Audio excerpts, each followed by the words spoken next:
lead it off and let you guys know that obviously the last time we were here was a big weekend and a sad weekend, and to just say that, you know, thoughts are still with Susie and the kids, Wheldon that is, and that there won't be a time that I come to Las Vegas and I won't think about Dan and I won't think about the family, and hope that they're doing well.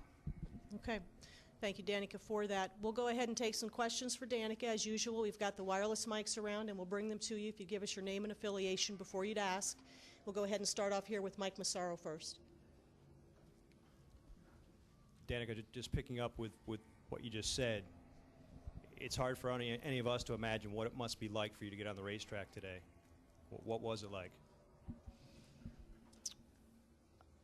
As race car drivers, our job is to drive the race car, and you know, we need to be able to do that with our whole heart and mind. So you know, I went out there and drove just like any other day, but I think that it's in the moments where you don't have a singular focus, like walking up to the media center here today and seeing the neon garage and kind of the atmosphere that was here on that weekend, and where we were pitted and the things that we were around, and the sights that you saw, where you can have time to sort of think about multiple things that it gets to you. And as you know, as I walked up today, I said to Haley that it reminds me so much of being here for the IndyCar weekend, just with the garage area and walking up to the media center.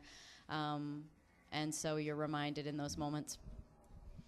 Okay, we'll come up here over to Bob Pockris, please, and a mic, and then to Dean McNulty.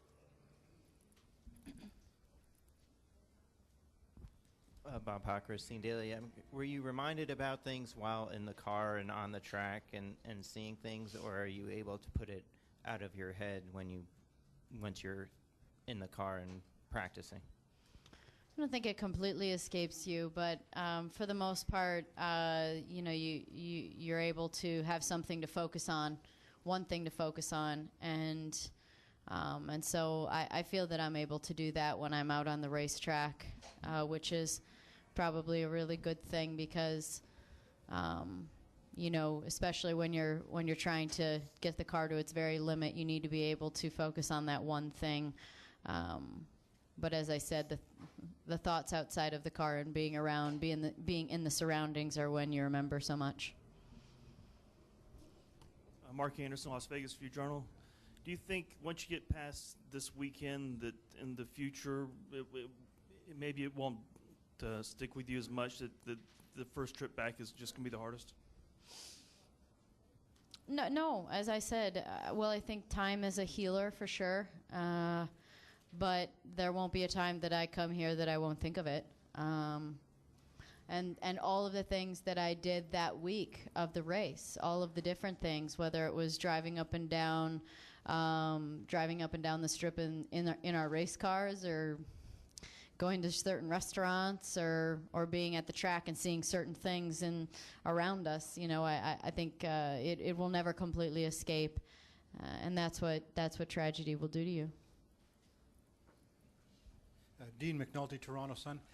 Getting in a NASCAR, a stock car, with, you know, the roof on top, obviously, and all the safety innovations that have been put in those cars since 2001. Is that a sort of reassurance to you as you come back here to Las Vegas? Sure. I think anytime that you have things surrounding you, and, you know, especially with the likelihood of being able to, you know, climb wheels in Indy cars, it's not, that kind of thing doesn't happen in stock cars. So, you know, kind of what made that accident so big is something that really doesn't happen in these cars. So, you know, when you get side by side with somebody, and if you get a little too close and bump each other, that you're just going to bump each other, and that's pretty much the extent of it. So there's definitely some peace in that, and there's definitely a level of bravery that these cars give, you know, me as a driver, being in them and having a lot around you. We'll go to Claire, then to Brad, Then over here in the back. Claire B. Lang, Sirius XM NASCAR Radio. It's good that we never forget, and we shouldn't ever move on, and that's cool. But I do want to ask, flashing to today and this race as we move ahead, that do you feel that there is a lot of pressure on you right now, given the last few weekends, and that's really hard, or do you feel that? Because I know you've had conversations with Elliott Sadler. I know your crew chief spoke with you. And I just kind of wonder where you're at moving into this weekend. Yeah, I know I said that things don't get to me at Daytona a lot. And I think things don't get to me for the most part. But I definitely feel like I want to do well for so many people. I think that I gave myself maybe a little bit of false expectation about running this year for the championship, and probably using those words for the championship. It's really still it's my first ever full year, and what I've done still doesn't add up to 1 year, and I didn't have anything before that at all in stock cars. So I think I need to remind myself every now and again of really where the expectation levels should be and where mine should be, and I can't let all of the exposure and hype and hope, I'm serious when I say hope, to do well, I can't let that be something that makes me feel like I have to do well.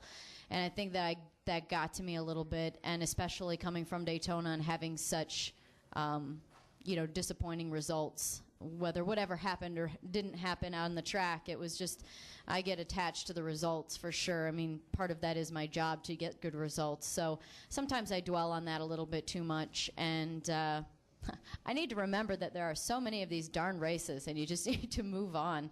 But I think that just the length of Daytona and the demands both in the car and especially outside of the car, I think got me wore down, and I think that and then it also got to me that, everybody wants to see me do well, and I want to do well for them. I want the people in the stands that are holding my flags and wearing my T-shirts and hats, I want them to have a good reason to cheer.